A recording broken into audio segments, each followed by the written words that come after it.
Good evening. This is the 500th America's Mayor Live. And I'm Rudy Giuliani, and this is America's Mayor Live. We've been on now 500 times. Uh, didn't miss one. I mean, we've done one or two ones that we had to record because we were doing other things, but we're on here most holidays, everything else. Um, let's let's start with you can't teach an old dog new tricks. Did you ever hear that expression? Well, the old dog is this one right here. See her? Woof, woof. There she is. She's the old dog right there. And the new tricks are she's hiding. See that? See the door? She let it open just a little bit. She hasn't done a press conference in 80. This is the longest an American presidential candidate has gone without doing doing a press conference since they started doing press conferences. Who's she representing? The Democrat Party? That's all she talks to. And even the interviews she's done, which are skimpy, I mean, you have to admit they're completely set up interviews. Done, it's as if she's being interviewed by, well, she's being interviewed by fellow Democrats, fellow socialists, and fellow communists. She's not being interviewed by anyone that's even neutral. They ask her ridiculous questions. And even with the ridiculous questions, she doesn't give an answer. But if I mean, like there are things to ask her. Yesterday, the head of the Federal Reserve, who is one of their apparatchiks, meaning one of the left-wing socialist Biden apparatchiks, slipped and said that the border czar and Biden's policy of letting well over 10 million people in here in the last 3.5 years has driven up, to a very large extent, unemployment. Now, this has been a debate between Republicans and Democrats, specifically between Trump and Kamala. They say it has no impact on employment. It doesn't take jobs away from Americans, because that's absurd. That's crazy.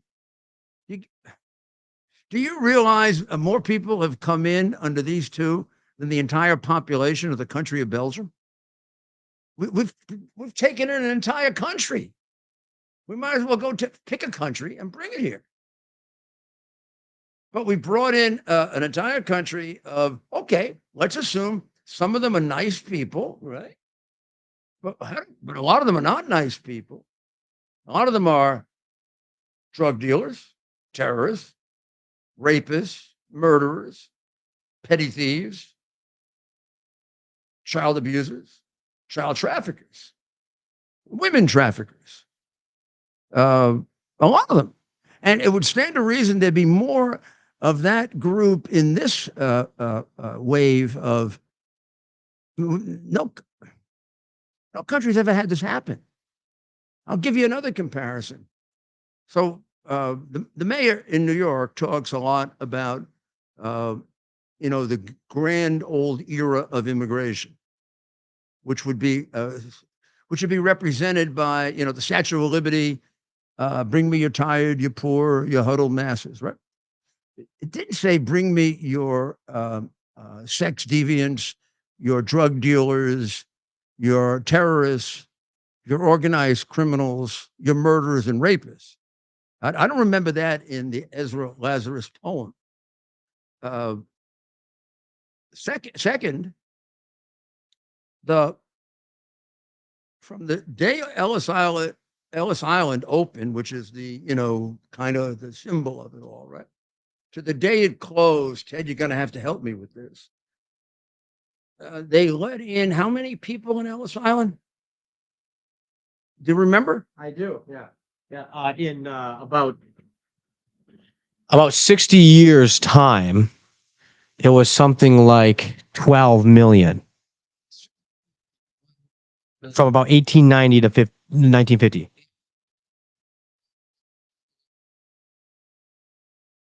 The similar number. The unknown. And the unknowns are calculated by studies that have been done by MIT and all the left-wing communist universities as anywhere from about 50% of the known to 200% of the known. So we're not going to even look at 200% of the known. We want to look at 100% of the known. That would get you to 20 million. If you want to take the low number, it's 15 million. So I think it is quite conservative and quite comfortable to say. We've taken it in the last 3.5 years, more people than we took in at Ellis Island in 60. And everybody taken in at Ellis Island was vetted. Many were stopped and detained because of illness or criminal background, or they were carefully scrutinized. Many of these people aren't vetted at all. You can see it they just let large groups in because they're so busy. And to the extent they are, I'll give you one example that I do know because I've seen the questionnaire. The Chinese are asked 4 questions. Is that vetting? 4 questions. What's your name? What's your address? What kind of Chinese food do you like? And are you a spy? No. Then you got the whole group we didn't see, ever see. We don't see them. They come across all the places that aren't guarded. That's the number that could be anywhere from 5 to another 10 million. So this woman doesn't appear because she's the border czar. That's why she's hiding. And she can't answer these questions. She can't answer. Well, you say it doesn't affect unemployment, but your expert on the economy, Jerome Powell, says that it's had a big effect on unemployment. It's one of the main reasons why there's unemployment, because you have so many illegals here. Okay.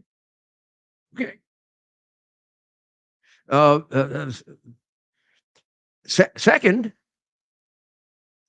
she's just refusing to be interviewed at all to a large extent. So here's a comparison right here. This is since Biden dropped out.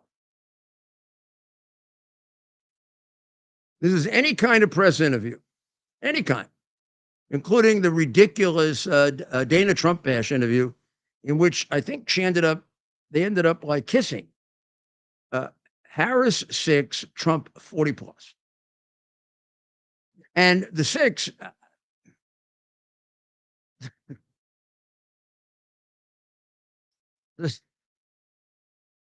the 6 have been in front of, it's described in this article as relatively friendly environments. Ted, relatively friendly? Madam Vice President, would you like a cup of coffee, or do you take tea? Madam Vice President, are you comfortable? Would you like to take a little break? Shall we make believe it's a live broadcast like CNN and Dana Trump bash did? Shall we make believe it's a live broadcast, but we'll really leave more than half of it on the editing floor? So if you screw up, nobody will ever know. Like, he will. I mean, there's no question Putin will allow her to do that. If she makes a major commitment against the best interest of the United States, he'll let her get away with it. Right? Right. And she'll be allowed to bring notes in when she meets with Putin. So she'll go. You should. Oh, let me see. So Putin would say, Kamala, what do you recommend?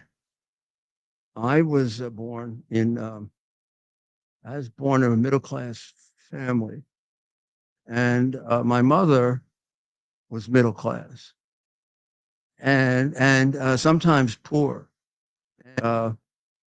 We did what poor people did. But since I really wasn't brought up in a poor family, I really don't know what poor people do. But I was told to say, That's a typical interview. Remember, we used to, she used to, every time she would appear, which was rarely, as a vice president, she would say something you couldn't understand, like, uh, children, the war in Ukraine. I mean, what's the reason for the war? Russia is a big country. China, Ukraine is a small country. And Russia has gone into the smaller country. It's as if the war is going on because because Russia is bigger than Ukraine. I mean, do I have to? I'm going to read you a couple of recent ones to tell you that since she's become a nightmare for any sensible, common sense American, the nightmare is that she be president. I mean, you can't imagine the people that tell me they have nightmares that she's going to become president. I had a whole group of people this weekend that wanted to know, what do you do about nightmares? I said, well, you get out and work for Trump. So your nightmare doesn't come true. But worst thing is if there's a nightmare, you get up and everything's over. You want to make sure the nightmare doesn't come true. The nightmare is cackling Kamala and Tampon Tim. So I want you to get ready, Ted. I want you to get ready to play one of the most recent word salads to show how our brain works or doesn't work. Because I don't think this is funny. I think this is very dangerous. Don't play it yet because I'm going to read a few. But get it ready.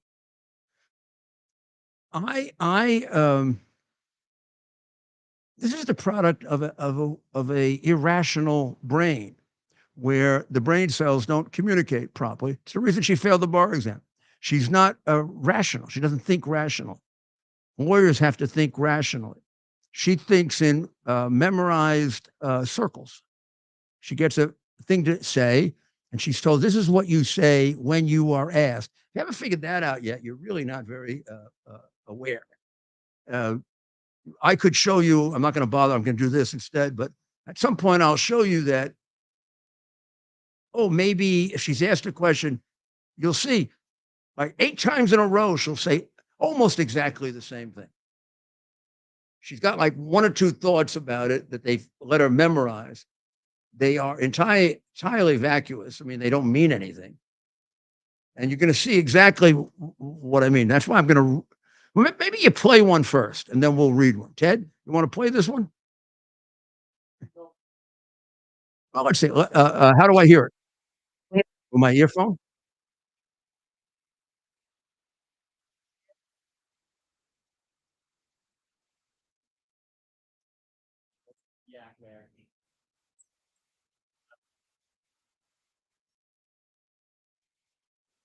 This is a moment.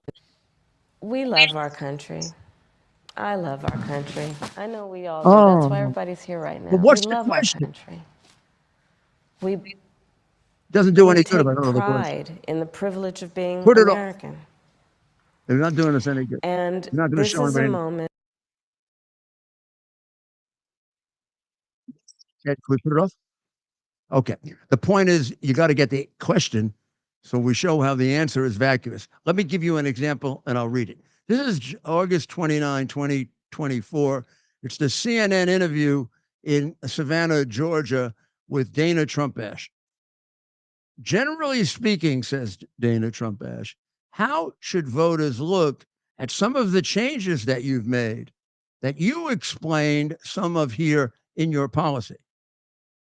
Harris, Dana, I think that the most important and most significant aspect of my policy perspective and decisions is my values have not changed. Now, that's an explanation for changing your views on 20 different significant policy positions, changing your views on defunding the police, changing your views on supporting the Green New Deal, changing your views on taxes, changing your views. I don't know if she's changed her views on giving illegal aliens transgender surgery and paying for it. changing your views on whether you should eliminate private health insurance. She was for that. Now she's against it. I mean, you tell me what she hasn't changed her views on. Be easier. But how, so her answer is this. Now, let's analyze this because it's important. Dana Trump-Ash would never ask a question like this if Trump were a Republican. I mean, first of all, what she's asking her about are 15 major, what we call always, right, forever, flip-flops, where a politician had one view and now has another view. The problem with her is not that she's the first politician to flip-flop. She's like falling off the cliff. I mean, I don't know of any politician ever that ran for president of the United States that has flip-flopped 15 to 20 times. At that point, you've like disappeared. Right? So she doesn't use the word flip-flop because it's a negative word. But that's what she's trying to, and that's what, honestly, she's asking about. But she's not going to ask her like you would challenge someone, which is what you're supposed to do with a presidential candidate, so that the American people see whether the person is capable of being president. This is a disservice, Dana, to the American people. This is a total betrayal of what you are as a journalist. You don't have the guts to use the word flip-flop. So this is generally speaking, how should voters look at some of the changes that you've made? They're not changes, they're flip-flops. Okay, well, let's play the Dana Bash clip so you can see it.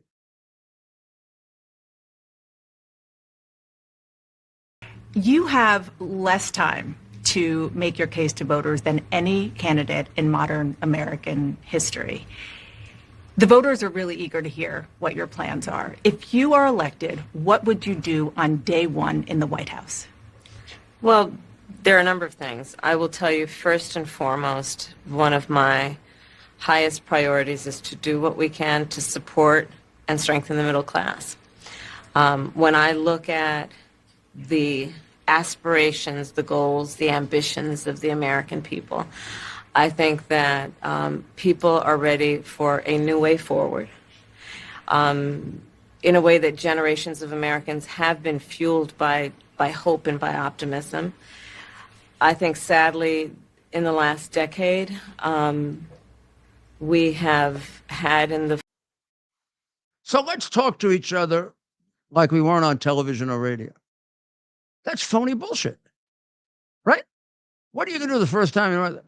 Well, it's about the middle class, and I am in favor of the aspirations and the hopes of the middle class, which are aspirations and hopes that we all have. No. Now, does Dana Trump-Ash come in and say, kind of authoritatively, no. What are you going to do? Not what do you hope for? What kind of bullshit you're going to give us? But what are you going to do? Because the day you become president, Kamala Famila, the bullshit ends and you got to produce. You can't produce. You don't even know what you want to do. Everybody can answer the question. What are you going to do? I'm going to close the border. Okay? Close the border. You know he's going to do that. First day, he'll issue an order to the Border Patrol. They'll all cheer and be happy because they can finally act like Border Patrol rather than escorts at Radio City Music Hall, bringing some of the worst people we've ever brought into the United States. As I said, more than came in Ellis Island in 60 years, they've brought in. But she didn't say she's going to stop it. If she embraced the enormity of the damage of how they've destroyed the United States, of the people that they've killed, she'd say the first thing I do is close the border. The first thing she can do is she can embrace the aspirations of the middle class. But then, okay, Kamala, I would have said to Kamala, after you spend your, exactly how long are you going to take to embrace them? A day, 2 days, a month, 5 years? Once you've embraced them, what are you going to do? Spit them out? This is like when Clinton would do, I feel your pain. I used to say, yeah, and a lot of other things.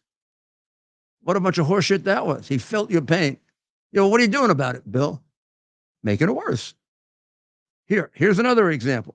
This is September 13th, 2024. This is 6 ABC Philadelphia interview. Set up. When we talk about bringing down prices and making life more affordable for people, what are the one or two specific things you have in mind for that bullshit artist? Harris. Well, I'll start with this. She's going to do I'll start with this. I grew up a middle-class kid. This is like memorized. He asked her, what are you going to do to bring prices down? He didn't ask her how she grew up. Well, I'll start with this. I grew up a middle-class kid. My mother raised my sister and me. She worked very hard. Her mother working very hard. Is it going to bring down prices for you? This is why she failed. She probably wrote essays like this, and the law professors went, what the hell is this shit? But, here's a contract, and here's the facts. Is there an agreement? Answer. Well, I grew up middle. No. Is there a contract or not? Explain it to me. That's why she failed the bar exam. So when he says she's stupid, I mean, she's proven it. Harris. Well, I'll start with this. This is how she's going to bring down prices. I grew up a middle-class kid. My mother raised my sister and me. She worked very hard. She was able to finally save enough money to buy our first houses when I was a teenager. I grew up in a community of hardworking people, construction workers and nurses and teachers, and I try to explain this to some people who may not have had the same experience, but a lot of people will relate to this. I grew up in a neighborhood of folks who were very proud of their lawn. The question is, how is she going to bring down prices? She grew up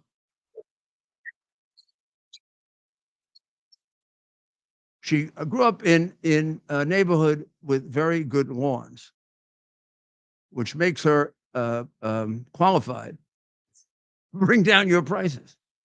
This would be funny if it weren't a nightmare. She could be president. She's going to start bringing down your prices by fixing the lawns. I swear to God, she said it. Here, put it up on the screen, Ted. Put it up on the screen, Ted. She said it. She's going to bring down prices because she's going to fix the lawns. Okay? So that's another, that's another great example of she's back. She's back again. The word salads are back again. Right? How are you?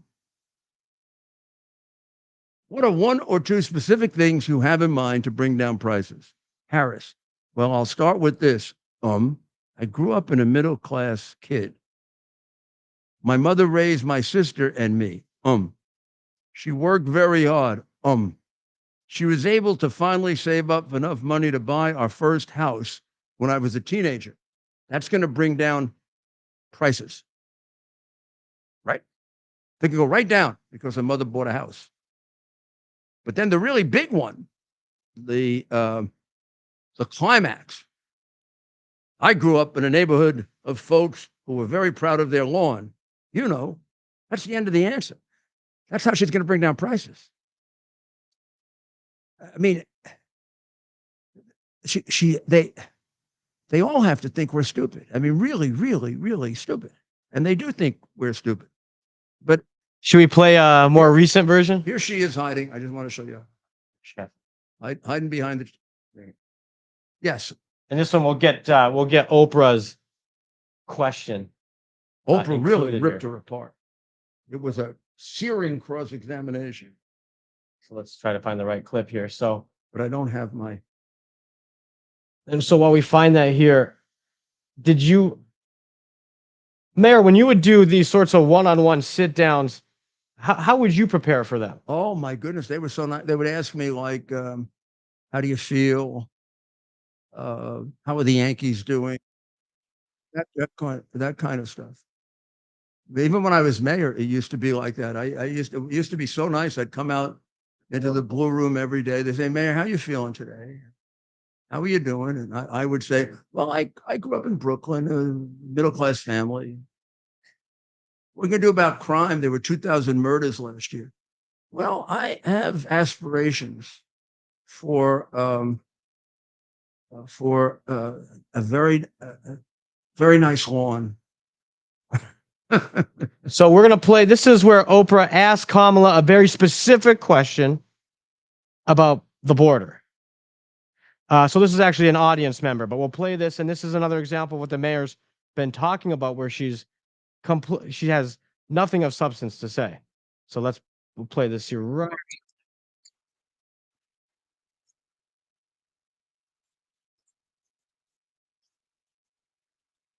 Yeah. Can you put your earpiece in? I don't have.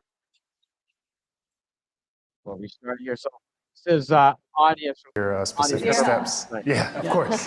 What would be your specific steps to strengthening the border? So it's a wonderful and important question. Having to deal with this lie that has endangered the lives of Haitian people and anybody who looks Haitian. Everybody in America feels for that. And everybody in America, left, right, middle, has concerns about immigration. Yeah. And I'm told that Justin, where are you in the audience? Justin, Hello. in our audience. Hello, Madam Vice President. You live in Michigan. Yes, ma'am. Don't you love saying hello, Madam Vice President? I do. What's your question? It's an immigration question. Question for you is, when you become president, what would be your specific steps? Yeah, of course. What would be your specific steps to strengthening the border? So it's a wonderful and important question. You know, my background was as a prosecutor, and I was I know what you're also going to say now. the elected attorney general for 2 terms of a border state. So this is not a theoretical issue for me. This is something I've actually worked on. Okay. I have prosecuted transnational criminal organizations for the trafficking of guns, drugs, and human beings. Okay, I mean, we don't. We know where it's going. So, I mean, there you go. I mean, what are you going to do about the border? I'm going to close it. I'm not going to close it. I'm going to cut it down. I'm going to let in $2 million a year, like their bill would do illegally, and then I'll stop. That could be added to the more people coming in here than in all of the time of Ellis Island for 60 years. We have more people that have come in under them than Ellis Island 60 years. Her answer is, I was a prosecutor. For me, this isn't theoretical. Well, of course it's theoretical. You're not telling us what you're going to do. You're not telling us what you're going to do for one of 2 reasons, or both. One, what you're going to do is nothing.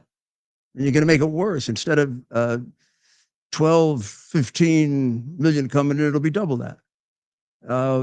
Second, maybe you don't know what you're going to do because you failed the bar exam. And with that, we'll take a short break. And Mayor, when we come back, if you're up for it, we'll start with our first of 2 very, very special guests. So stay tuned. We'll see you in a minute 30. To live is on its promise to do good and never forget the sacrifices America's greatest heroes have made for us. Heroes who risked their lives to keep our communities and our country safe. Heroes like United States Marine Corps Captain and pilot John Jeremy Sachs. Captain Sachs sustained fatal injuries when his military aircraft crashed during training, killing him and 5 other service members. He's remembered by loved ones as courageous, brilliant, and devoted to his career, family, and friends. John is survived by his wife, Amber, who gave birth to their second daughter 3 months after his death. Tunnel to Towers paid the mortgage on the family home for Amber and their 2 daughters. The foundation has helped over 1,000 military and first responder families navigate the worst of times by removing the burden of a mortgage payment. Our nation's heroes and their families need your help now more than ever. Donate $11 a month to Tunnel to Towers at T2T.org. T2T.org. That's T, the number 2T.org. T2T.org. Please donate now. Back. Well, this is really a big surprise. Rick Grenell, who was the ambassador to Germany, he was head of national security, acting director of national security, which he was like the only acting head of national security that didn't sign the thing about the Hunter Biden hard drive,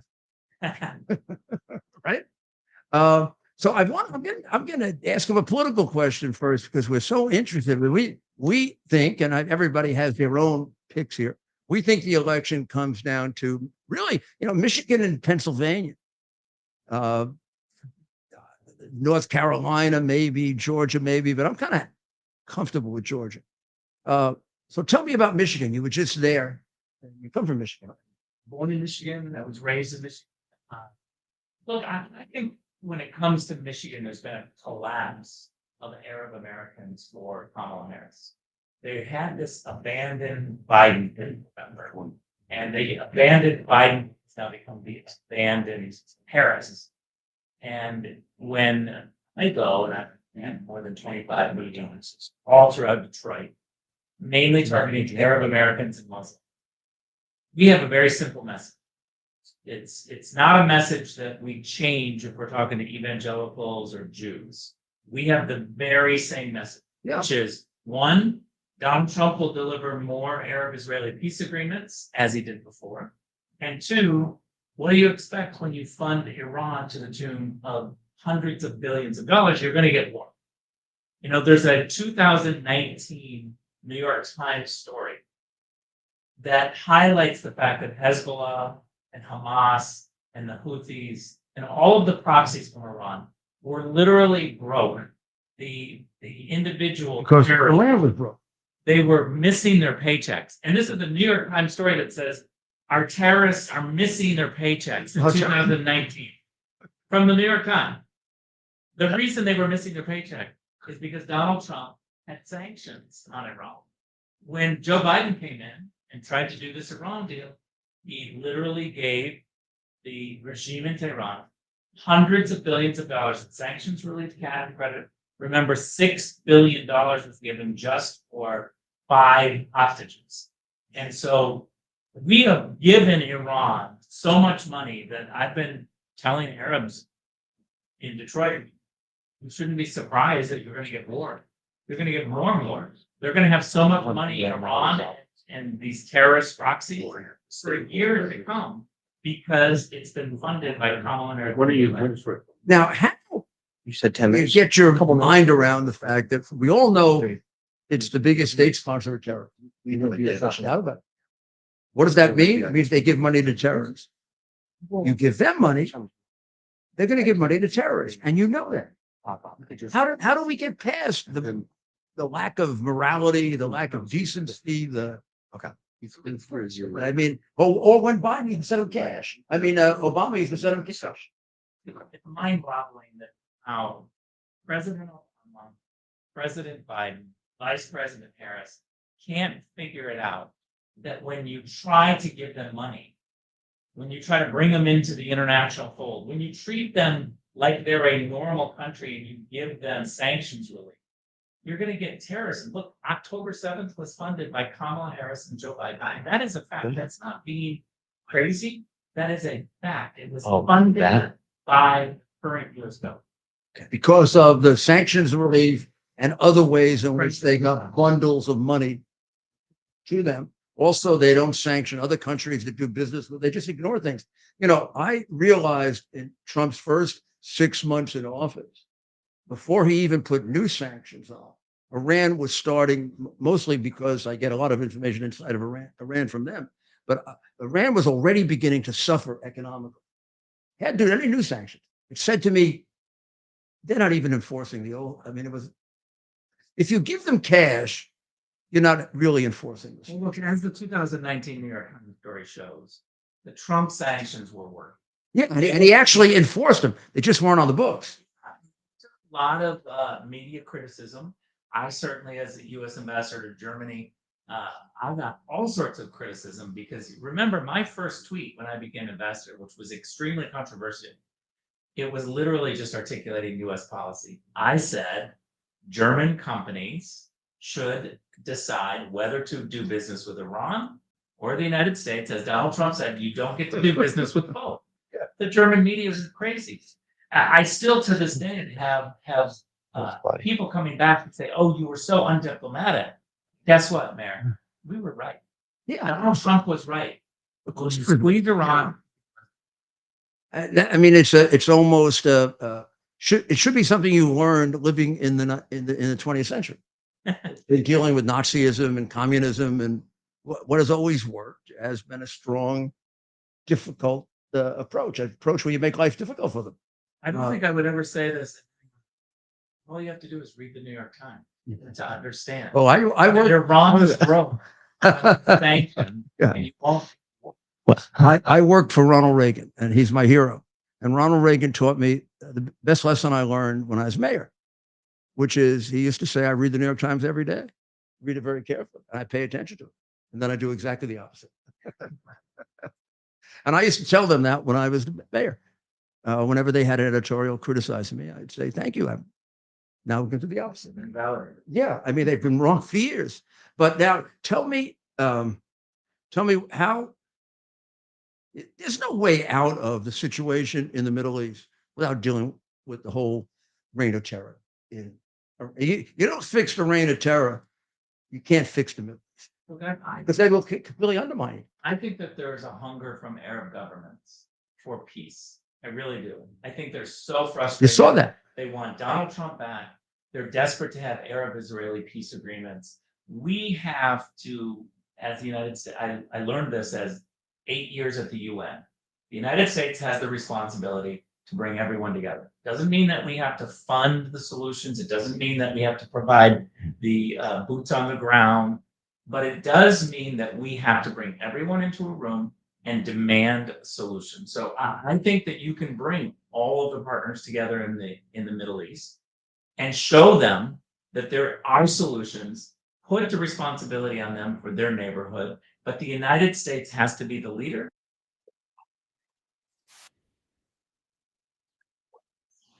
And I mean, that's only going to happen if we elect Trump and he basically continues what he had done so successfully until Exactly. the interruption. Proof is there. Yeah. And that's where, going back to our original question about Michigan, Arab Americans and Israelis and evangelicals in Michigan, they all realize that their hope is with Donald Trump bringing both sides together and demanding peace, just like he's done before. I say to the Arab American groups constantly, when you ask for just a little ceasefire, inherent in the word ceasefire is that the war continues. Mhm. That's just a little break. They shouldn't be asking for that. I think that's too little. Right. They need to demand peace. Right. And the only way to do that is to have someone who can bring both sides together. Do you think Kamala Harris can bring the Israelis and the Arabs? I'm not sure she knows where Egypt is. I heard you say that, I think, on Newsmax. Ambassador, when the ambassador's on Newsmax, the mayor, we always stop what we're doing and we make sure to watch. Yeah, it makes the most sense. Well, you've got a lot of campaigning to do. You're doing a great job. Thank you. And I think you realize, like I do, that nobody's exaggerating when they say this is about as critical election as we've ever had. Yeah, in my life, for sure. I think people feel it. I think people the sweet state feel it. I'm spending most of my time in Pennsylvania, Michigan, Wisconsin for the next 7 Well, that's where it's going to get decided, right? Well, God bless you, Rick. All the best. With another guest. We're having the biggest sale ever on overstock clearance and brand new products. For example, save 60% on our Goose Down comforters, the best comforters ever. They go perfectly with our MyPillow bed sheets and duvet covers. Save 25% on our brand new kitchen towels. They're made with the same technology as our famous My Towels. Our initial quantities are extremely low, so get them now before they go. Our seasonal flannel sheets are finally in. You save up to 50% and they sell out fast every year, so order now. They're truly the best flannel sheets you'll ever sleep on. Or save up to 80% on all our clearance items. And this is where it gets even better. For a limited time, your entire order ships absolutely free. So go to mypillow.com or call the number on your screen. Use that promo code to get deep discounts on all MyPillow products. And for a limited time, your order ships absolutely free. We're on. Well, welcome back to America's Mayor Live. And sitting next to me is the man who runs that great bastion of free speech, one of the few, Newsmax. Mayor, I'm really glad to be on with you. Even more impressed that I came on after our next Secretary of State. God willing. God willing. Hey, I'm gonna. Yeah, my goodness. Although I really don't know how you could do better than Stink and Blink, and I really don't. I mean, look at how he got those 51. Yeah, but look how he got those 51 intelligence people. He brought them all together within a day. They all said that the hard drive was Russian disinformation, but they never seen it, looked at it, read it, but they trusted him. We have the Iranian freedom fighters here tonight, friends of yours. The amazing friendship that Biden, Blinken have had for Iran after they're attacking our military bases, backing the Houthis, backing Hezbollah, backing Hamas. It's inconceivable what's gone on here. Yeah, People are outraged. I go nuts even many years later with Obama sending them cash.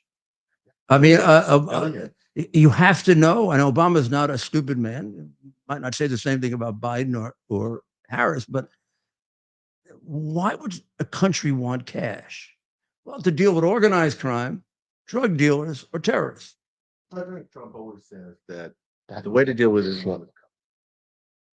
Or is it too far? He did. It's too far. It sounds like Biden came in. $3 billion a year. And that's They were having the kind of protests about the economy, which is what happened in the Soviet Union. I mean, it's the way you overthrow even more than political theory or political rights. When people are starving, they used to show me pictures of people asking for money for their kidneys because they couldn't feed themselves. Now, I have a question. If President Trump asks you to become Attorney General in the United States, would you take the job? Well, if we could prosecute a few people, I really am not. And I think you distinguish, this idea that we're going to get revenge. We're going to get revenge. We're going to administer justice correctly. I think if we had prosecuted some of these people before, it would have stopped them. It would have deterred them. I mean, the whole purpose of the criminal law, the punishment of the criminal law, is to deter other people from committing crimes. You encourage it. You let people go. Right. They can go to any store in New York City, steal anything they want, and not be arrested. And if the storekeeper takes action to stop them, they'll go to jail. We've had examples of that, not only in this city, but other cities. So it's a very bad situation. We need to bring you back as mayor, too. There's a lot of things you could do for the country. Bring me back as mayor. Oh, my goodness. Poor people. Now, I want to ask you one question because you're a little bit older, but not anywhere near as old as me. It's a hypothetical question. I was going to ask the ambassador. And here's the question. If Dwight Eisenhower or John Kennedy, or even later in the Cold War, Ronald Reagan family got $20 million from Russia, what would have happened? It would be shock. They would never have a chance in politics. Yeah.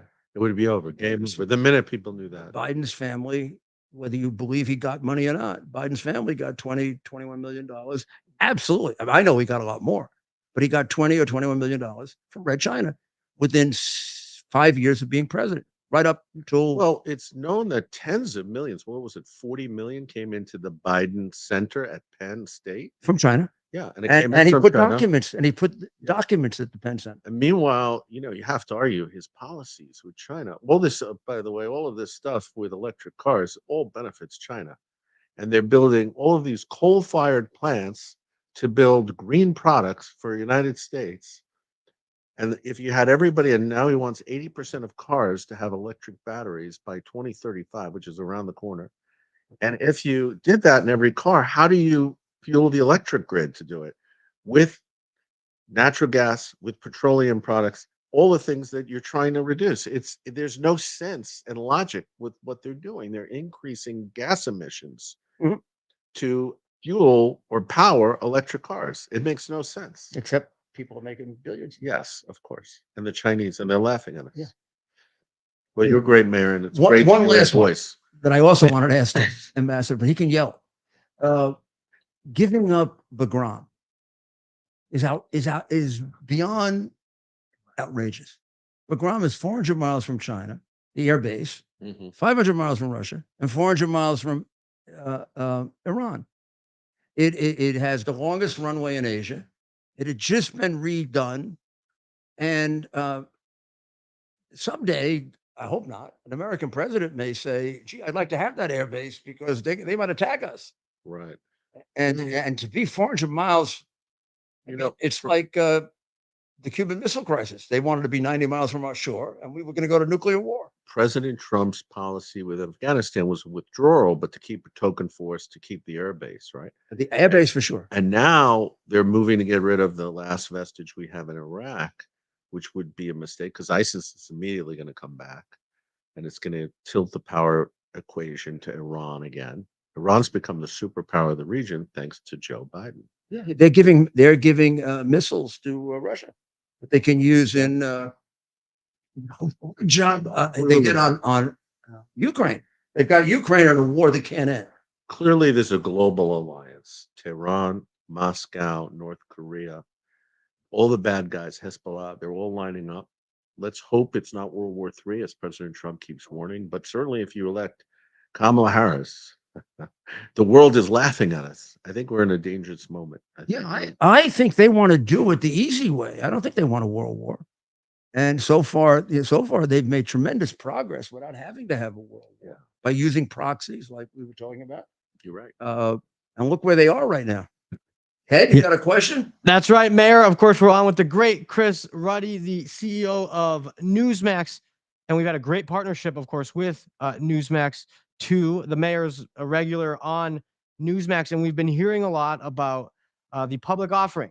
Newsmax has gone public. And if maybe you could share a little bit more about that with us. Well, I'm assuming you've already invested, right? Oh, come on. I got to talk to you about all that money of mine, right? Yeah, I'm a preferred investor, something like that. That is a fact. So I've owned the Green Bay Packers. Now I got to get a piece of Newsmax. Like, public went out and invested in the Green Bay Packers, and it's been a tremendous success. He loves it. Newsmax, we're going to go public. We're planning on. We have to get approved by the SEC. And we've had tremendous response, huge pickup. The Wall Street Journal, many media have reported it. And we did file with the SEC. We're expecting the list on the New York Stock Exchange in the next year. We're also doing a pre-IPO preferred raise offering for eligible investors. And the requirements for those investors are not set by us, but by the SEC. But people can buy shares early. They can actually go on with a credit card. They need to read all the information and look at all the disclosures. It comes with a 7% dividend. Go to newsmaxinvest.com. It's a really great website, has all the information. Newsmaxinvest.com. We've had 45,000 people sign up. They're indicating they're planning on investing or they have invested. We've had thousands and thousands of investing already. It's very exciting. We haven't seen anything like it. We're going to have a lot of more positive news about our growing cable audience in the next several weeks. So stay tuned and go to newsmaxinvest.com. You'll also be investing in free speech. I mean that. I mean, you'll be investing in free speech. A lot of people in this country don't know what to do about it. They know instinctually, or they know for sure that we don't have the free speech we used to have.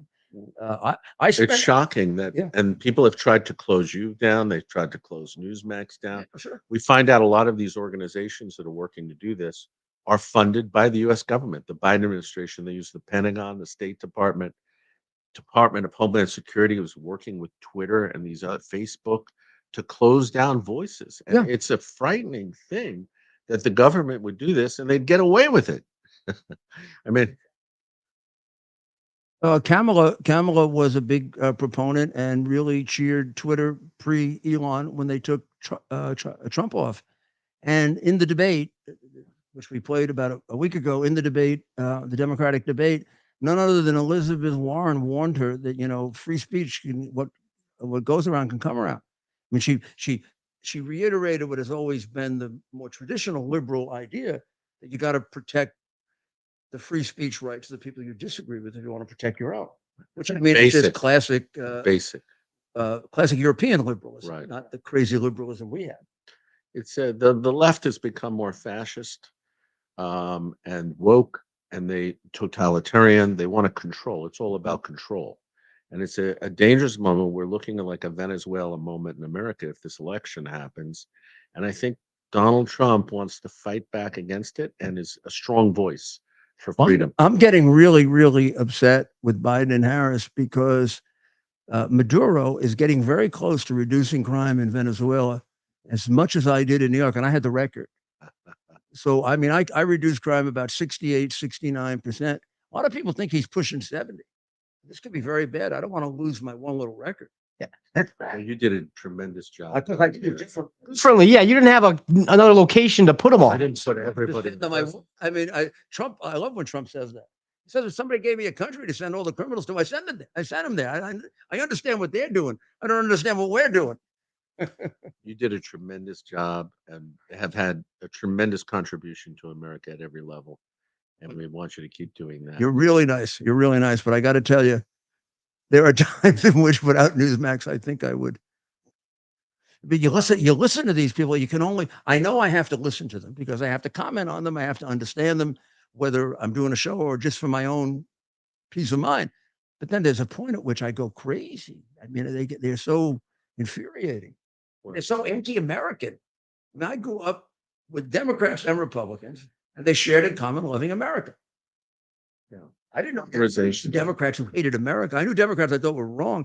I mean, I was a Democrat once, changed. I don't remember Democrats who hated America. By the way, I have a question. I know I have to leave soon, but where's Maria? What happened? Maria is believe it or not, is in Canada. Dr. Maria is in Canada for her granddaughter's birthday party. She's all the way up in one of those places near the North Pole. I just, Rick and I were terribly depressed. We came here to see Maria. That's where you're leaving. And then she's not here. So he tells me, you want to come over and have lunch at the golf course. Trump will be there. I say, yes. He said, are you bringing Maria? I said, yeah. Well, you can come. Well, you don't have to come. It's usually a little bit different. What happens is Maria contacts me. I said, let's have lunch. And if you want to bring the mayor, you can. That's usually what it's Well, this is a strict Newsmax household. What about your lunch on Sunday? Oh, we'll be there. Well, we'll be in West Palm. Which lunch is it? Sunday? Oh, at the golf. Standard Sunday lunch. Which golf course? There's a lot of them these days. The one where they tried to. Oh, the one that was just shocking.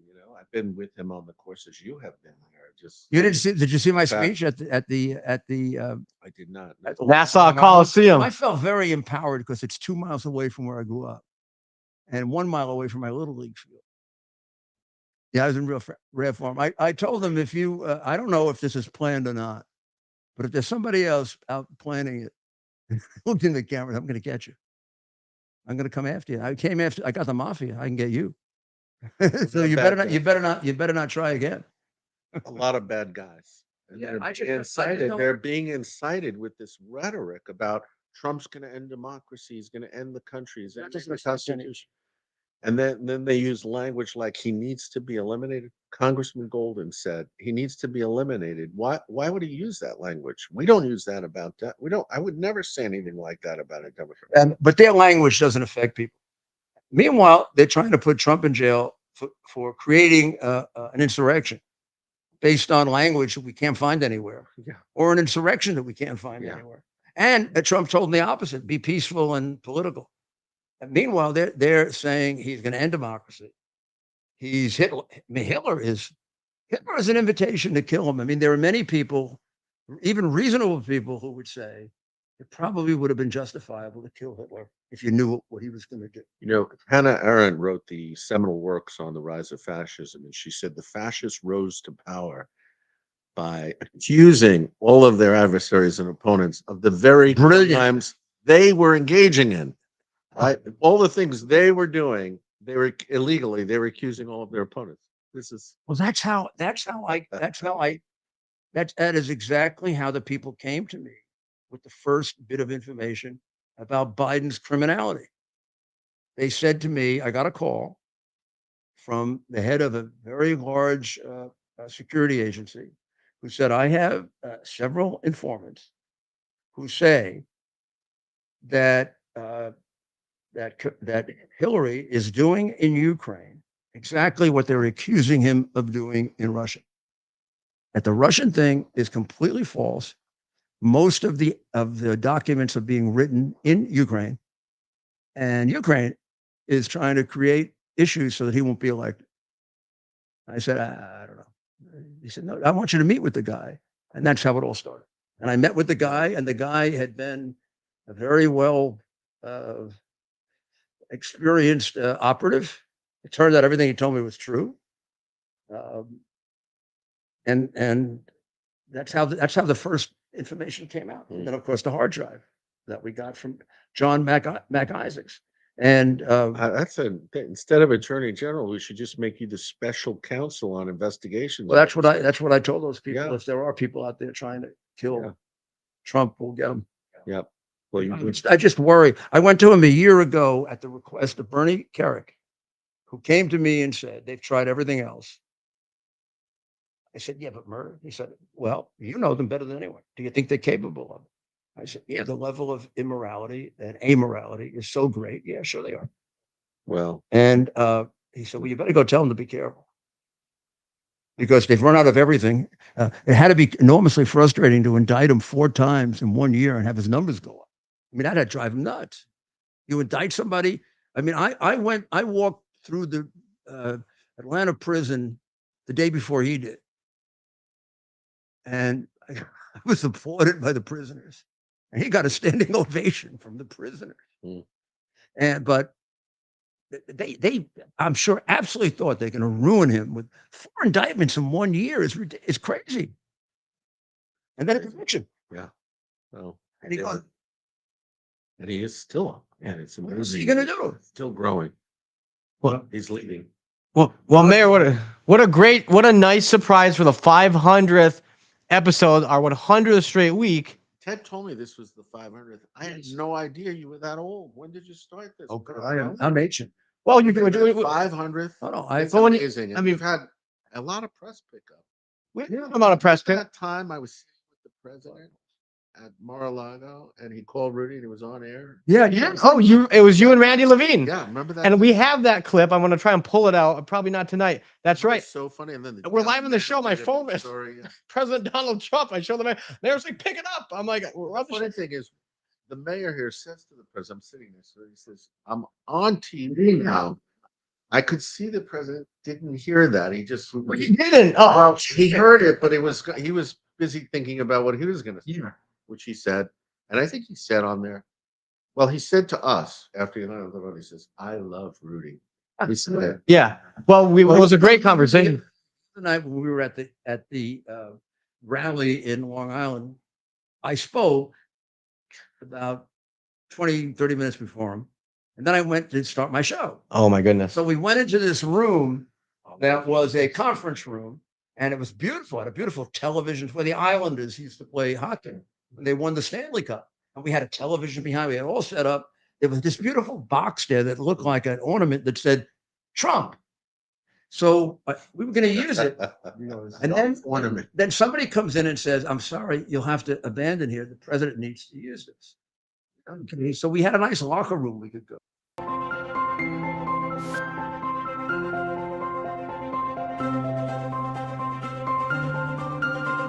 What is our beautiful land? Even though I'm supposed to be in the state here. That's the box he gives the little boy who. Bruce Blakeman in Nassau County, Joe Cairo, they are amazing what they've done out there. Yeah, Blakeman is a hell of a county executive. And Congressman Esposito, great guy. So there's Get elected. a lot of big races. That's it. We were set up in this room, Chris. We were stolen. Wow. We had that box, and I was going to use it as a prop. I didn't know what it was. The president's giving the poor kid who's got a I brain didn't know what it tumor or was. something. He's giving him a box there. It's a special moment, by the way. You know what he would have done? He would have gone up to the kid and said, Mayor Giuliani stole your present. That was so nice. Moment. Isn't he adorable? What a heart, and for the president to do stuff like that, and the mayor has told us this is something he's He done used to do it. He used to for do it years. when I knew him when I was mayor, he used to use my office community relationships to get numbers of people like that. He'd read in the newspaper that a firefighter broke his leg or got hurt. And then he'd call up and he'd say, can you get me the address? And often he would do it together with George Steinbrenner. Mhm. He and George Steinbrenner would, and they wouldn't want me to, I would say, oh, yeah, I'll put out a press release. No.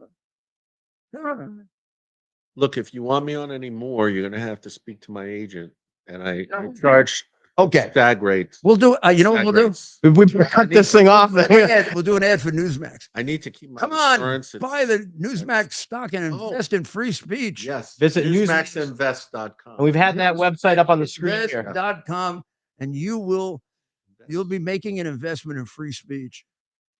God bless America. God He's bless on him. Newsmax, so we're gonna keep him coming on. Yeah. God bless. Certain voice. We'll be right back. All right. Thank you, Mayor. Here we are, pretty much at the beginning of the process here at this pristine, I call it a laboratory. It's not like a factory, it's like a hospital. This is the beginning of the process for roasting. Deep grain, very good quality. Most people don't use this quality. We deal with small farmers because they like to know who we're dealing with. They give us the highest quality, all organic, non-GMO. You should know all Arabica beans, no Robusto, all Arabica. They're going to go into the roaster and it'll get roasted for about 20 minutes or so.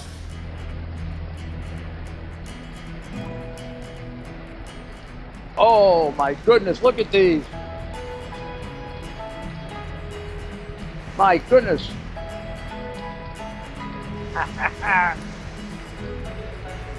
You're going to want to specially order these.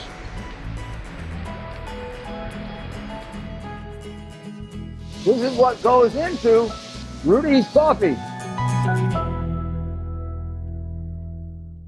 Warrants against him. Because Reagan used to use it as an excuse for not letting him in. So I had 27 Americans that he killed. And that's We're having the biggest sale ever on overstock clearance and brand new products. For example, save 60% on our Goose Down comforters, the best comforters ever. They go perfectly with our MyPillow bed sheets and duvet covers. Save 25% on our brand new kitchen towels. They're made with the same technology as our famous My Towels. Our initial quantities are extremely low, so get them now before they go. Our seasonal flannel sheets are finally in. You save up to 50% and they sell out fast every year, so order now. They're truly the best flannel sheets you'll ever sleep on. Or save up to 80% on all our clearance items. And this is where it gets even better. For a limited time, your entire order ships absolutely free. So go to mypillow.com or call the number on your screen. Use that promo code to get deep discounts on all MyPillow products. And for a limited time, your order ships absolutely free. This is Rudy Giuliani, and I'm back on my normal spot after those wonderful surprise guests for our 500th anniversary, Ambassador Grenell and Mr. Ruddy, the head of our savior of free speech, Newsmax. I mean, I really mean that. I mean, the only other television there are a lot of television shows like ours that are wonderful and free speech and Louder Crowder is terrific. You name him, because if I don't miss anybody, Ted's going to name him. But Ted's shaking hands and doing politics here. Where we're on the show, right? So X, are you talking about the locations that we go live? Yeah. Yeah, of course. You can watch us. A lot of you watch us on X, Rumble, YouTube, Facebook, QUX. Twitch is one we want to build up. A lot of young people are on Twitch. I don't know much about it, but we're on there. Twitch, exactly, right? And then Newsmax 2 plays it the following day. But what a nice surprise having the ambassador and Chris over. They wanted to come by knowing it was your 500th episode. The second I said that, they wanted to come by, Mayor. So we really should look back at our first 500 episodes. The thing is, we're constantly looking to the next one, right? Yeah, So we're never. I mean, all these interviews, we could probably go back and put together a real nice. We will. We'll do that. We'll do that maybe toward the end of the year when the election is over. Because now I want to stay concentrated on the election, like we did last time. But the reality is, I am extremely happy with this show because I feel this is, like I said about Chris and Chris's network, of course, a bigger audience, but I feel we're making our contribution to making sure you learn what you need to know as an American, because it's maybe not the only time in history, but it's the only time in history it's been this pervasive, meaning you're deprived of the information you need to know to protect us, to protect our national security, cast a knowledgeable vote. I mean, they cover up all kinds of things. And if it doesn't come out somehow with a leak, they would never, I don't know if they would have ever told you that Iran was stealing information from the Trump campaign and giving it to the Biden-Harris campaign. I don't know if they'd ever tell you that. And then their answer to it is, well, they weren't using it. Getting it is the crime. I hand you a classified document against the law. I don't have to show you used it, or I don't have to show that I thought you were going to use it when I gave it to you. The fact that I gave it to you is enough. I mean, they didn't go after Trump for Russian collusion because Trump used the Russian information. They went after him because they said Russia was illegally contributing to the campaign by giving it to him. Well, didn't Iran do the same thing? Now, I don't happen to think it's a violation of the campaign finance law, but they did, and they spent $100 million trying to frame him. And the most important thing is it wasn't true at all. This is true completely. And we don't live in a two-tier, completely divided in terms of accountability. None for them. Created, falsified, fraudulent accountability for us. We do. I mean, I'm being prosecuted for crimes I didn't commit. I'm being pursued for things that I did that were perfectly within the capability and requirement of being a lawyer. Not a single thing I did has ever been a crime before for anybody else. Just me, because I'm associated with Donald Trump. And it isn't just me. I don't know how many, hundreds of people. Professor Eastman, I mean, my friends Peter Navarro and Steve Bannon. Navarro's been in prison already. We have a wonderful interview with him. We'll try to put on. We'll put it up. It's ready to go. Maybe we'll put it up this weekend on Rudy, on Giuliani. On Confidential? On Confidential. So go on X tomorrow morning, let's say, by 10 a.m. Good. That'll be up. That way we can get the single. You know the one I also looked at, and it's really ready to go. The one with Zeldin or Morgan? Zeldin. That's a good one. You ran a really strong race for governor. I think it's very timely because we spent time last night going over the races, the congressional races. So I thought tonight we would take a look, because we haven't in a while, at the electoral vote and where the hell it is. Yes. So let me just make sure I've covered all the news you need to know that's being hidden from you. We covered Iranian collusion, which they were covering up for about a year. You know, they were covering up the crimes being committed by illegal aliens for the longest time. I mean, the thing that did it was a tragedy. It was the killing of young Laken Riley, the rape and murder of Laken Riley by an animal from Venezuela, who, by the way, was originally described in the newspapers as a man from Athens, Georgia. The man from Athens, Georgia, had been in Athens, Georgia for all of 3 weeks. About 6 months earlier, he had come in illegally from Venezuela, and he was a fairly high-level member of the Tran de Aragua gang, which just to support Trump's often mentioned absolutely correct fact that they're sending us people from the prisons. The Tren de Aragua gang is a prison gang. Half of them come out of prison. Maduro is following a model set by Castro that the press that deprives you of the information you need to know to formulate what's going on and understanding it. Castro did this in 1980. No, I'm sorry, 1978 and 79. Castro sent 125 to 130,000 Cubans into the United States. It was in response to a statement by Jimmy Carter, said, "I'll take all Cubans." Just kind of embarrassed Castro at how unfair it was. And Castro sent 125,000 to 130,000 Cubans within a short period of time, known as the Marielito boat lift, the Mariel boat lift. They were called Marielitos. Now, he did it a little differently, and he's a lot smarter than Maduro. He sent in 100,000 absolutely legitimate people, good people who want to be reunited with their families who had been tortured by communism, who were legitimately entitled to be refugees or asylees. But then he slipped in with them 30,000, not just criminals, people from insane asylums. He sent in the seriously criminally insane, people who would murder on a dime. They were murdering each other in prison. Miami went from being a wonderful, wonderful summer resort that Arthur Godfrey used to promote on the television to the crime capital of America in a year. And then it was followed by the Haitian boat lift of 100,000 a month.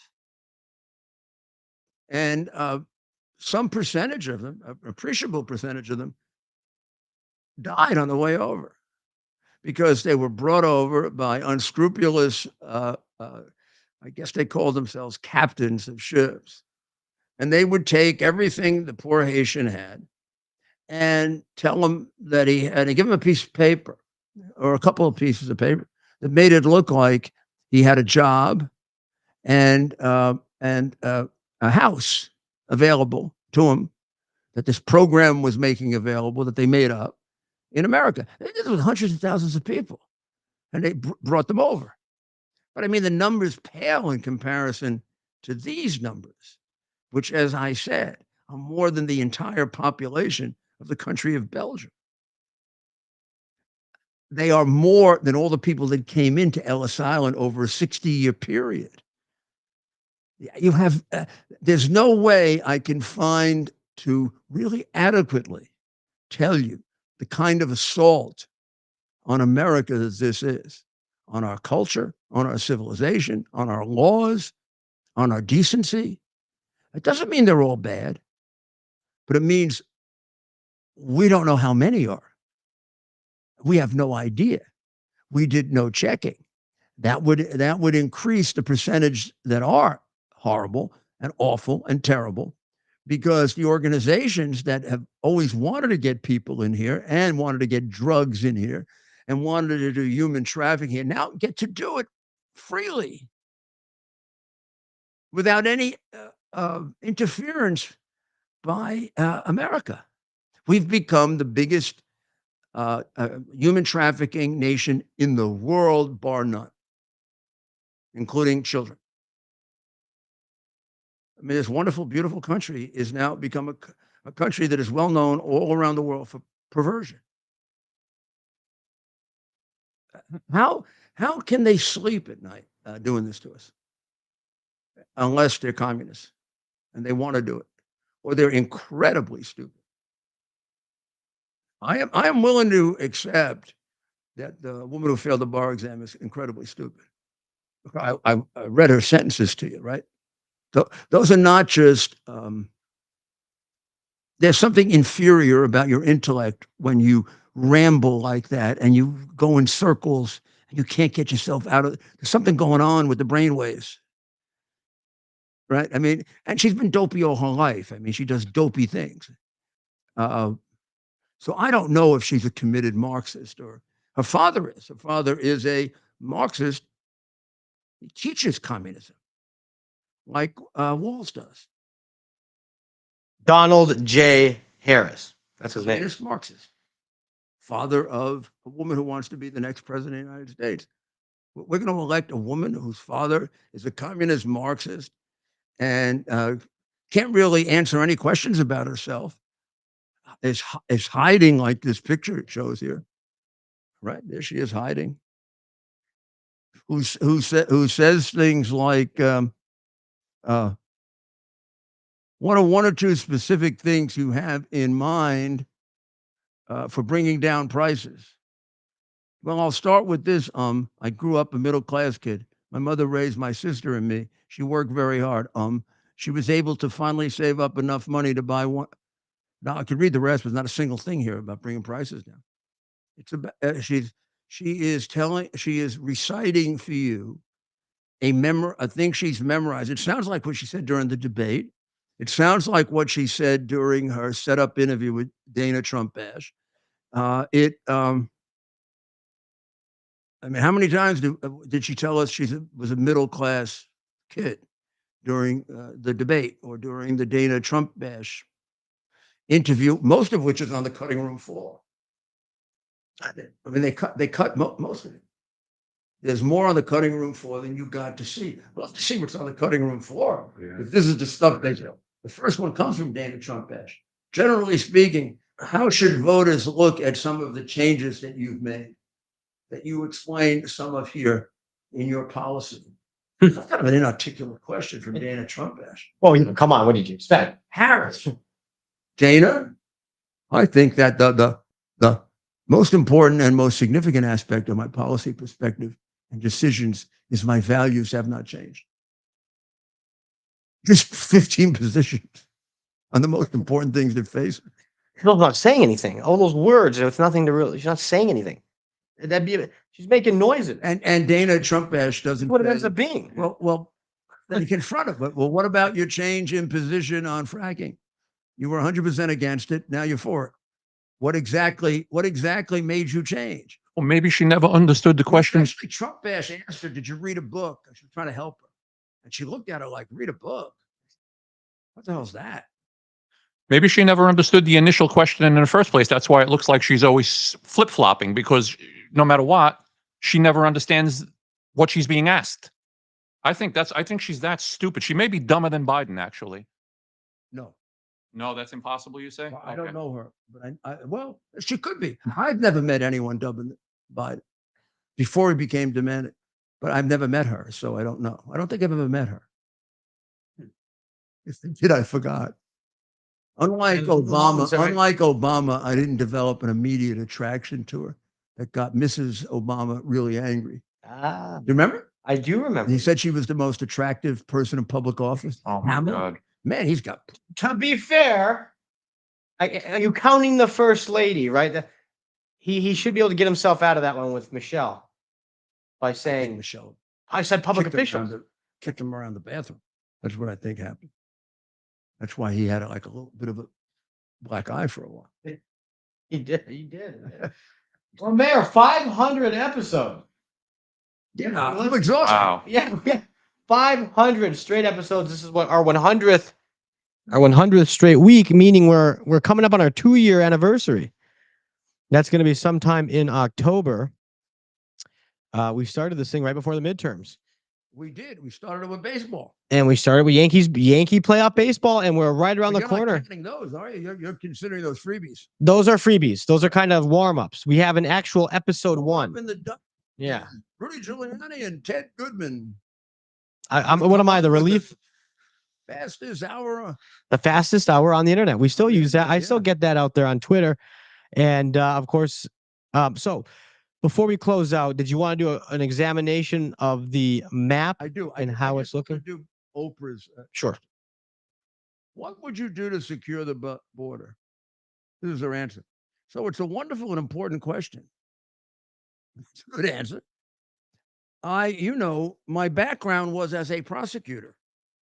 And I was also the elected attorney general for 2 terms. I don't know how the hell that happened. Well, it was California, of the border state. So this is not a theoretical issue for me. This is something I've actually worked on. That was her answer. How about I'll close the border, or I won't close the border, or I'll close it for half a day, or I'll let 2 million illegals in and make believe that it's a solution, or I will make all of these criminals citizens. Whatever your solution is, Hillary. Yeah. Hillary was smart. Hillary would actually give you some kind of a lying answer, but she'd give you an answer that was relevant to the question. This is an insult to the intelligence of the reporter asking the question. It's like I ask you, what are you going to do about the border? Oprah Winfrey asked her. And she says, I was a prosecutor, and it's not a theoretical issue for me. That's what she's going to do about the border. I would say, well, now that you told us all that, that's great biographical information. What are you going to do about the border? And I keep asking her until she answered it, which is what I do if I were, of course, in court, I'd have the judge direct that she answer the question. I say, read it back the question and answer. Judge, she didn't answer the question. The director to answer the question. Maybe the more resourceful one she does is do it because. Isn't that funny? I believe that. I really believe this is getting through the censorship. I think there are enough of us coming around the wall, and then the wall has little leaks in it. No. Oprah's not a secret anything, but they might play Oprah asking that, and they might play it like it's a real answer. And intelligent people, even intelligent people who are anti-Trump or leaning the other way, will listen to that and say, but she keeps doing that. My God, okay. Somebody might listen and say, gee, I really want to hear what she wants to do about the border. And then she says, well, I was a prosecutor. And it's a very interesting question. And you say, well, gee, she didn't answer that one. She didn't answer that one. And then you can go on and on and on with these interviews, and she doesn't answer anything. And we think it's a deliberate strategy, or some people do, or it could be that she really is as stupid as they say. So we're going to go now, and we're going to take a look. So we'll look. Which one shall we use? I prefer 270 to win. But I mean, you can use whatever you'd like, Mayor. And do you want us to put it on the screen behind you? I like real clear politics. You want me to put it on the screen behind you? Yeah. Okay. Do you want to do it? Or, no, I want to do it so I can. Real, clear, Yeah, right. and politics. Presidential. And we're gonna play a quick break, get some of that Rudy coffee. Stay tuned for 2024. a behind the scenes tour of the factory where the coffee We're is. going to say here we are, pretty much at the beginning of the process here at this pristine, I call it a laboratory. It's not like a factory, it's like a hospital. This is the beginning of the process for roasting. Deep green, very good quality. Most people don't use this quality. We deal with small farmers because we like to know who we're dealing with. They give us the highest quality, all organic, non-GMO. You should know all Arabica beans. No Robusto, all Arabica. They're going to go into the roaster, and it'll get roasted for about 20 minutes or so?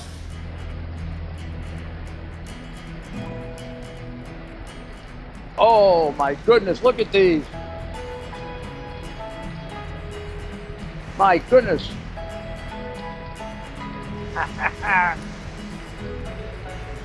They're going to want to specially order these.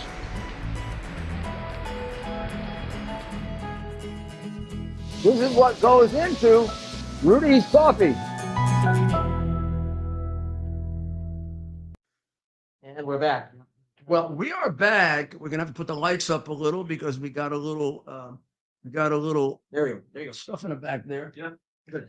So let's begin. Got to move Stay this. right here because I'm gonna do the West Coast first. Okay. So let's begin and we'll go through real fast. You all agree that Wisconsin, Oregon, and California are solid blue. They have Oregon as leaning or Yes. mostly Yes. leaning. Yeah. Yeah, we'll keep it that way, but because that puts the votes in his column. But you agree with that, correct? Yes. Yes. Do you agree that Idaho and Utah, they have it as leaning Trump? I would say that it's, Turn that on. tell her I'll call back in a little while. Over there. So I would say Wyoming is that solid? Is that solid Trump? Yes. Red. Yes, I guess. Red is solid. Trump. That dark, whatever Yeah. that is, burgundy, really. That's really burgundy. Yeah. So I would say Idaho, Utah, and Wyoming, I agree with, and Montana is for sure. Montana is not.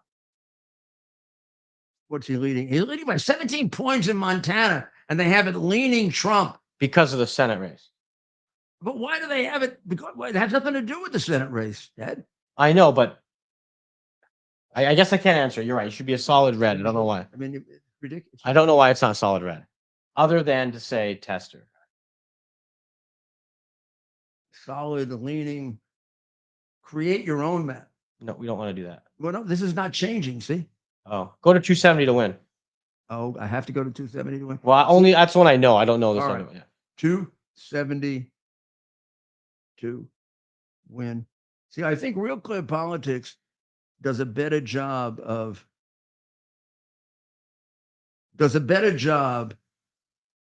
looking at all the polls. Sure. Electoral, college, Should we play it? So we're just going to bring up another map here. interactive. Okay, ladies and gentlemen. 'Cause I can bring mine up while we wait. Interactive 2024. Pardon me? Yeah. If you hit, it'll find it based off of that. There you go. Click on the top one. There it is. All right. There it is. They're actually both come out the same way in terms of total. You want to move to your left, Mayor. Okay. This way. Yep. There you go. Look, you can see the whole map. You can see the whole thing. Okay. Now, let's go. Again, we're okay. Nevada and Arizona. You want to make a pick there, or you want to leave it? Get through everything except for the key states. Or do you want to just go right to the swing states? Oh, come on, stop it. All right, now, I'm gonna make. You want to go to the key states? We'll go on the other side. So there, Wisconsin, Michigan, and Pennsylvania. They are listed as swing states. Not. So we can watch, so we can see what you're looking at. Yes, there we go. So I'm pretty convinced. I am pretty convinced that he is going to win. I'm absolutely convinced that he is going to win North Carolina. I'm convinced that he's going to win Georgia. Same. I don't have a doubt about it. Now, of the three on top there, Michigan, Wisconsin, and Pennsylvania, would you believe I am most confident in Pennsylvania? Sure. I mean, if you look at 2016, that was the widest margin of those three states, right? Was Pennsylvania. 2016. He was ahead before they started. Yeah. shooting by 800. In 2020. But in 2016, I mean, on election day results. Landslide. Yeah. Yeah. But yeah. I just do not believe they want Kamala Harris. She's not a Pennsylvania person. Yeah. She's a lot less of a Pennsylvania person than Biden. Right. Yeah. Would have made it closer. Yep. He would have still won, but Biden would have made it. Would have been a 2-point. Yes. 4 or 5. Yes. Agreed. Put it in there. So that would get him. Yeah. So now he wins without taking Wisconsin, Michigan, Arizona, or Nevada. Isn't that amazing? Now, if he didn't take Pennsylvania, he has to win 2, at least 2. So if we take out Pennsylvania now, we'll just take it off his color, we'll get it back to where it was, undecided. Okay. Now I've given him to get him to 251 beyond where they are. Well, okay, where did I give him? Let's see. Pretty much what they have. They had Montana, Idaho. I mean, Montana, Idaho, Wyoming, and Utah are for sure. North Dakota, South Dakota, Nebraska, Kansas, and Oklahoma are for sure. Missouri, Arkansas, and Louisiana definitely. Iowa, get out of here. Iowa's for sure. Illinois is definitely Democrat. I would make Minnesota definitely Democrat. It's because of walls. I think New Mexico is leaning Democrat. I don't think it's definitely Democrat. So if he didn't have Pennsylvania, right, he'd be at 251 votes. Somehow he needs 19 more votes. So Nevada and Arizona wouldn't be enough. What he would need is he would need Michigan. And he would need, then after getting Michigan, he'd have to get one of Nevada, Arizona, Wisconsin, or Pennsylvania. Because Michigan is another 15 vote state. Now, if he didn't get Michigan, look at this. Now I'm going to say another way there. But he got Wisconsin, so tell me, do you think he has a better chance of winning Wisconsin or Michigan? Rob, what do you think? Wisconsin or Michigan? Well, you can't think that long. You got to. Yeah. I'm going to go with, go ahead, Rob. Go ahead. No, I mean, go ahead, please, Ted. Yeah. So the question is, which one does Trump have a better shot in? Wisconsin. And you come from Michigan. And I come from Michigan. He has a better shot in Wisconsin. It's a little bit more conservative. Michigan, southeast area around Detroit, right, has a lot more actually in common with the East Coast of America than it does the Midwest, where the rest of Michigan is much more like the Midwest. He's got to win Michigan or Arizona or Pennsylvania to get over the top, because Nevada won't be enough. Nevada will get him to 263. And if he wins Nevada, he likely won Arizona, right? No. That's like, he could win Nevada and not win Arizona. Has a better shot. Wow. And I think he's got a better shot because of being early and most identified with the no tax on tips. And I think that neutralizes the union. Okay. So I'm worried about Clark County. I'm worried about Nevada's. Yeah. I think there'll be less because Everyone's watching it. I think the union is split. Yep. And so that'll be interesting. And Carrie Lake, strong candidate in Arizona. But the media, they're doing everything they can to beat her. I do like our shot in Arizona. In Arizona, they cheat almost more than anywhere. I think Georgia, having Kemp's support, having a strong lieutenant governor who, to a large extent, really is running things, Burt Jones, getting that rascal Rassenberger out of the electorate. People don't even know. I mean, what I'm telling you, they don't report. And the fact that it is essentially a Republican state. Now, this state that she has made, I mean, if it were Biden, I'd say for sure, Georgia. Given the black vote, Georgia becomes a teeny bit more of a problem. But it really depends on whether she can get the black female vote. What happens with the black male vote, where there's a real question? Well, he is polling 26% of the black vote. Trump is. If Trump gets anything like 26% of the black vote, he wins in those places. It'll make a difference in Pennsylvania. You know what'll make a difference in Pennsylvania? That's what I was going to ask you about. The Jewish vote is 440,000 votes in Pennsylvania. He is right now winning 46% of it. Last time he got probably about 32%. So that's Significant, yeah. Or her underperformance with the black male vote in swing Pennsylvania, where that would affect Philadelphia and Pittsburgh. So which one do you want to pick? Look, I mean, So I think it's a little ridiculous. Michigan. I have to. But I look, would I say have to. Pennsylvania is safer. Yes. Pennsylvania does. Sure. 280. Yeah. And I would say I'd be willing to give him Nevada right now, which gets him 286. The two I think are open are Michigan and Arizona. And again, I think that all the blue states that they have leaning Biden are going to go Biden, except possibly for our friends in New Hampshire.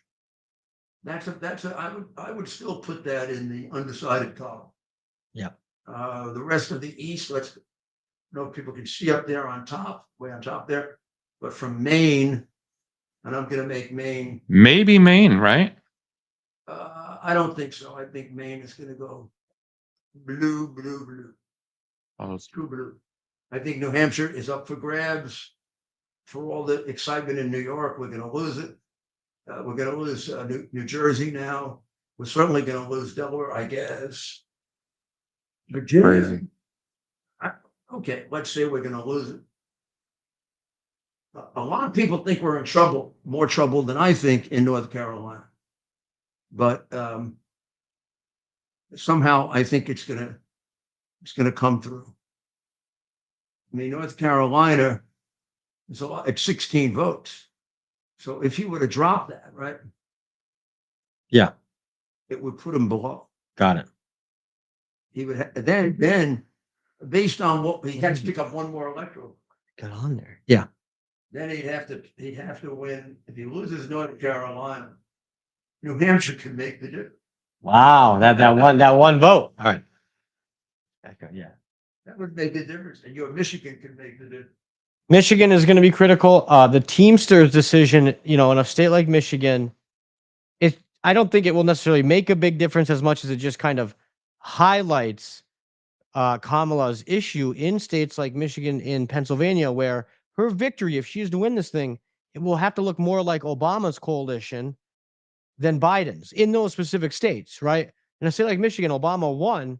He obviously got a lot of support in Detroit, in Saginaw, in Flint, the black community, right? And even in liberal areas like Ann Arbor, where Biden won in Michigan based off of a lot of support. People gave him credit for the auto bailout, blue collar men and women, not necessarily just black, right? In the blue collar counties outside of Saginaw, outside of Flint, outside of Detroit. And so, and Biden was able to get a lot of the union support because of his background. And Hillary got a lot from the leadership in 2016. She got the support, but the rank and file members went for Trump. So do you kind of agree with that assessment, Mayor? We're going to win Michigan. And if it's true, what the ambassador said, and they really haven't. I mean, by God, they have changed all of American foreign policy to try to get that vote in Michigan. It's as if it's the most important vote in the world, right? Yeah. The Arab vote in Michigan. You think about it, that's why they suck up to Hamas, and that's why they criticize Israel, because they're so worried about the Arab vote in Michigan. But if he's right, and they haven't convinced those voters, after all, the war is still going on. For all their pontificating, and they're saying Israel shouldn't kill civilians, and we're going to save the Palestinians. Israel is kicking the hell out of them. I mean, look what they did the last 3 days. That couldn't have gone down well with the Arab population. They killed. They killed their key people. So that may make. I mean, they may not be getting that vote that they think they're going to get. So then, if he gets Michigan, he gets up to 300. Now it becomes a big victory. Yeah. Without Arizona, we still leave out there. You could sort of leave Nevada out too if you wanted. I've had a good feeling about Nevada from the very beginning. From the minute he said, reduce the tax on tips, get rid of it. And he went ahead by Biden by about 4 or 5 points. I said, that's the real poll. So let's see. That's the way. But I require that you have to pick every state. We cannot leave any undecided. You can leave them leaning, but you can't leave them. Well, we're going to do this every Friday. We're going to fill them out. How about starting now? It's not right. Maybe we should leave the ones up for grabs that we honestly think are up for grabs. If you truly, yes, I think that's a good. Let's start this with next Friday. I'll go back from today's episode and kind of record what everybody said, but I'd like to start filling these out now. So I'm going to send you the map right now that has Trump at 300, and it has Harris at 223, and it has 2 states undecided, and New Hampshire and Arizona. And we're going to find a way to get all of you involved. We'll find a way. We'll set something up, some sort of map that we can share with everyone, so you too can join us, and we'll kind of do a week by week analysis. And we'll have a fun contest. We won't do any real wagering, but some sort of fun contest where we can all make our predictions as we did in 2020 and 2016. And by the way, Mayor, I was right on both those damn elections and what I predicted, a Trump victory. When? In 2016 and in 2020. I predicted a victory in both of them, and I was right. But you lost in 2020.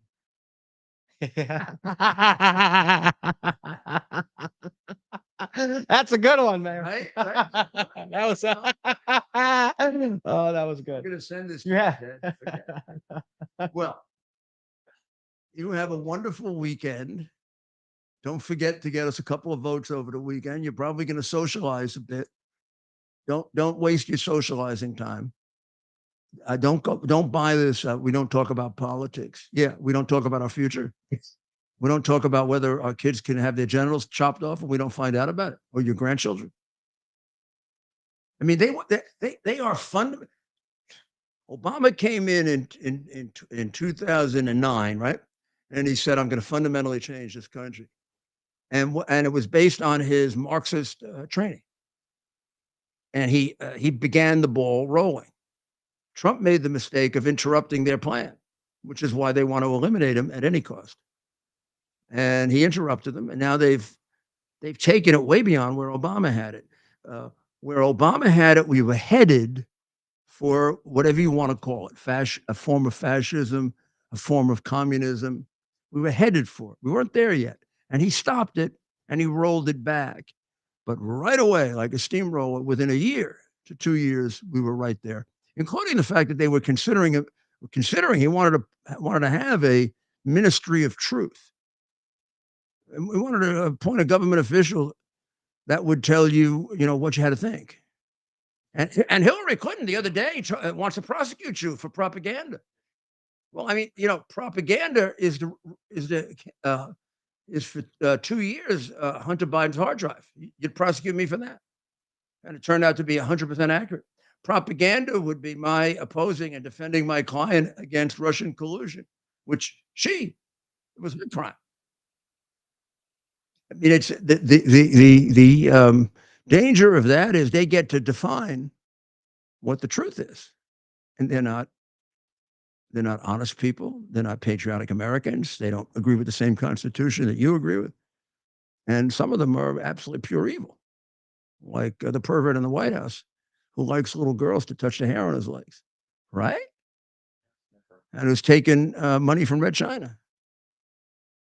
And you want to get personal? We'll get personal. Who won't meet his granddaughter because it might hurt his political career.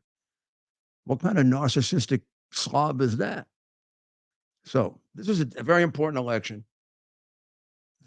Our freedom is at stake. It's been taken away from us in large measure, depending on who you are. They're going to go like crazy. If they win, they're going to go crazy. So Donald Trump is the guy to save us. And don't waste any time this weekend. You convince your friends of that. Line them up. And if you have early voting, tell them to go vote.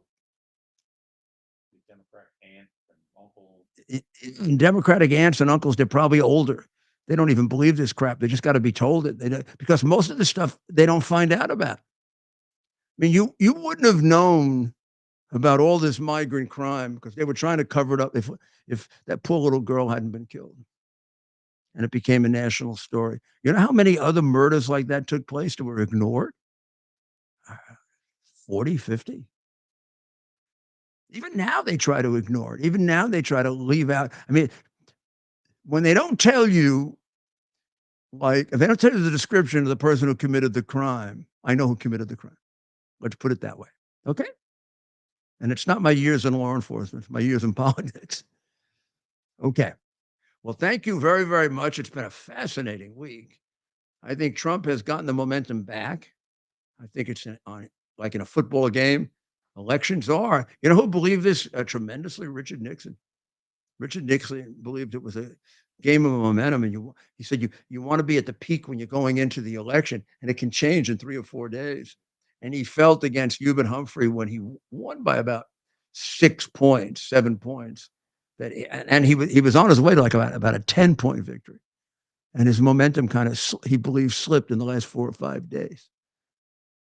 So whether there's anything to that, I'll explain that theory to you sometime. I don't agree with it. The most intellectual president since maybe even the past 100 years, Richard Nixon. Truly intellectual? I don't know about true if you can be as a smart, because you're spending so much time running for office, right? Wrote 4 or 5 books. But he reminds me of you when it comes to like understanding the world, right? Very well different parts of the world. Kennedy was very smart. Well, no, Kennedy, the JFK Kennedy. Smart as Nixon? Close.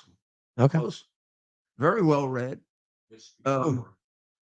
JFK was Fish Kennedy, who was never supposed to be president. His brother Joseph Kennedy, the elder, who was about 2 inches taller than him and better looking, was supposed to be president, and he died in the war. Oh. And his father was very disappointed because he was grooming him to be president, and he was the perfect candidate. He was taller. He was a much better athlete. He was more macho. Whereas JFK was sickly, very sick actually when he was president. I think he had Addison's disease too. That's why they never released his autopsy report. He was on all kinds of medications while he was president. Yeah, that's why. He was very bookish, and he had to make himself into a politician because his father required the eldest Kennedy had to run for president. And when he first ran in Massachusetts for Congress, he was very shy. His sisters went and campaigned for him and got him elected. And then he by force of personality, he turned himself into more of an extrovert. Yeah, but he was. The point that I'm making is he was a more quiet, more thoughtful guy than some of the other Kennedys. Well, okay. All right. Now, we could keep going all night, Mayor, but we better get everybody. We're going to. We could keep going. We got to do some packing. We got to do some packing. Okay. Please, over the weekend, you're hopefully going to go to church or at least do something to remember God. That's His day on Sunday. So when you do that, keep in mind the people of Israel and the people of Ukraine who are in a war. I mean, keep in mind all the people that need help, but particularly the people that are subjected to war. That didn't have to happen. And that our regime, that stupid regime that was put in there fairly or fraudulently, caused. And of course, pray that the people of America have the wisdom that they've always had and the common sense that they've always had. You never know, but I think they do. And watch over us. If we've ever needed you, God, we need you now. and protect Donald Trump, because I don't know that they're not going to try again. God bless America.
Bear the principle of common sense and rational discussion to the issues of our day.